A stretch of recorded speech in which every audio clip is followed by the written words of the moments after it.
Hello साथियों, भारतीय साक्षरता नियम 2023 धारा 58 और भारतीय साक्षरता नियम 1872 की धारा 63 में द्वितीयक साक्ष्य हम पढ़ रहे हैं।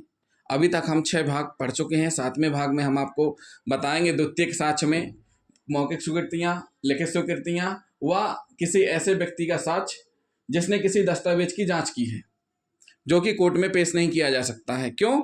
इसलिए नहीं किया जा सकता क्योंकि उसमें बहुत सारे फाइल्स हैं, बहुत सारे डॉक्यूमेंट्स हैं, अंतर्विष्ट दस्तावेज हैं और जिनकी सुविधा न्यायालय में जांच करने की नहीं है। ऐसी स्थिति में जो जांच करने वाला व्यक्ति है उसके कथन, और वो कौन होगा? कुशल होगा। तो एक बार हम फिर से रिपीट कर देते हैं। द्वितीयक साक्ष्य क्या है?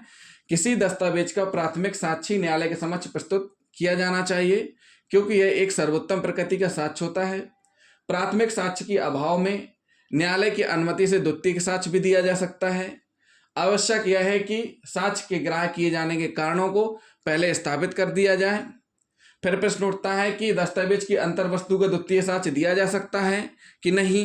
तो यह निर्धारण धारा 65 में दिया हुआ है, 1872 की धारा 65 में, और BA से नई जो साक्षरता नियम है उसमें धारा 60 में है।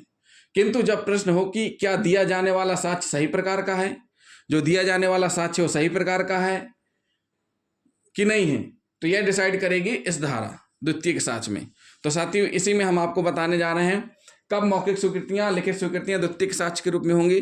जब प्रश्न यह उठे कि यह मूल दस्तावेज विवादग्रस्त है, असल है कि कूटरचित है, उस स्थिति में उसका जानकार, जो उसको जानता है, पढ़ा लिखा है, कुशल है, उसकी जो मौखिक कथन है वो द्वितीय साक्ष्य के अंतर्गत आएंगे। क्या होंगे?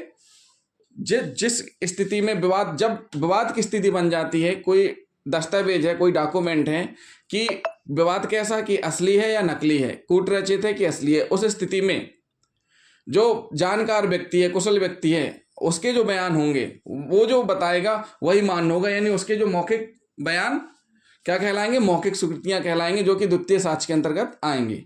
अब बात आती है लिखित स्वीकृतियां।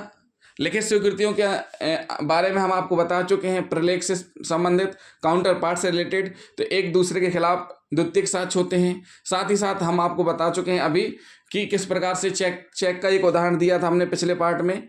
तो इसमें हम एक और उदाहरण दे देते हैं। उदाहरण ये है कि नोटरी वाला, कि जब नोटरी के पास आप जाएंगे तो नोटरी करने वाला व्यक्ति क्या करता है?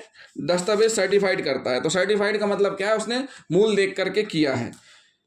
नोटरी द्वारा प्रमाणित प्रतियों को पेश करने के लिए यह आवश्यक नहीं कि नोटरी को पेश किया जाए, उसके द्वारा प्रमाणित फोटोकॉपी अपने आप में सबूत है कि उसने मूल दस्तावेज को देखकर ही प्रमाणित किया होगा। क्या होगा? प्रमाणित किया होगा। और उसके बाद क्या होता है? लिखित स्वीकृतियां क्या रहता है? जैसे हमने एक पट्टे वाला उदाहरण दिया था आपको जमीन का, उसमें जो लिखित प्रलेख तैयार किया जा रहा है, जमींदार लिखित प्रलेख तैयार कर रहा है काश्तकार के लिए, काश्तकार जमींदार के लिए, तो एक दूसरे के खिलाफ जब अगर यूज होंगे तो वो द्वितीयक साक्ष्य के रूप में होंगे। अगर उन्हीं के खिलाफ यूज करेंगे तो प्राथमिक साक्ष्य कहलाएंगे। तो ऐसी लिखित स्वीकृतियां भी द्वितीयक साक्ष्य के अंतर्गत आती हैं, जो एक दूसरे के खिलाफ या विरुद्ध उपयोग में लाई जाती हैं। फिर हम पढ़ेंगे किसी ऐसे व्यक्ति का साक्ष्य जिसने किसी दस्तावेज की जांच की है। ये एक FSL अधिकारी की एक हिसाब से बात चल रही, जो एक्सपर्ट रहता है उस चीज़ में, जिसने ट्रेनिंग प्राप्त कर रखी है, जो ट्रेंड है, जिसके मूल में अनेक लेख या अन्य दस्तावेज अंतर्विष्ट हैं। मतलब एक ऐसा व्यक्ति जिसने एक ऐसे दस्तावेज की जांच की है जिसके अंदर बहुत सारी फाइलें हैं, और इतनी सारी फाइलें हैं कि जिनकी सुविधा न्यायालय में जांच की नहीं है। अगर वही फाइल न्यायालय में खोली जाएगी तो वो जांच उनकी नहीं हो सकती, उनको देखा नहीं जा सकता। ऐसी स्थिति में जिसने जांच की है उसके बयान भी यहाँ पर द्वितीय साक्ष्य के रूप में मान्य होंगे। मान के चलिए एक DVR है, एक हार्ड डिस्क है। हार्ड डिस्क में बहुत सारी फाइल्स हैं, और उन फाइलों के लिए जरूरी रहता है कि एक ऐसा वातावरण में रखा जाए जहां पर डिस्टरबेंस ना हो और वो सुरक्षित रहे, उसमें किसी प्रकार का खतरा ना हो। ऐसी स्थिति में जहां बहुत सारी फाइलें होती हैं, उन फाइलों को न्यायालय में जांचना क्यों सुविधाजनक नहीं है?